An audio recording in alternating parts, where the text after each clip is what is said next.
Bir də mənim məzlərim, Soyellə bağlı mənə çox yazırsınız, çox müraciət edirsiniz. Instagramda da, TikTokda da. Mən də bugün Soyelin həyatından narahatam. Mən də bu günlərim təranənin çölə çıxmağını istəyirəm. Və mən də hamı kimi Lalə xanımın yanındayam.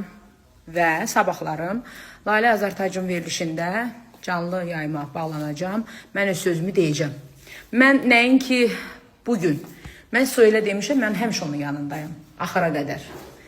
Ali məktəbə girənə qədər də, ərə gedənə qədər də, evladlar. Mən ona demişəm ki, sən mənim 4 yox, mənim 5 evladım var. Soyel mənim artıq evladım kimi.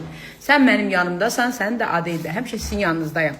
Və mən də buradan həqiqətən də bütün dövlət suruqlarına üzümü tuturam, xahiş edirəm. Bir ana kimi təranəyə dəstək olaq. Həyatda səhvsiz insan yoxdur. Qoy o çıxsın, balalarının yanında olsun, ailəsinin, balasının yanında olsun və Allah heç bir qadını sınağa çəkməsin.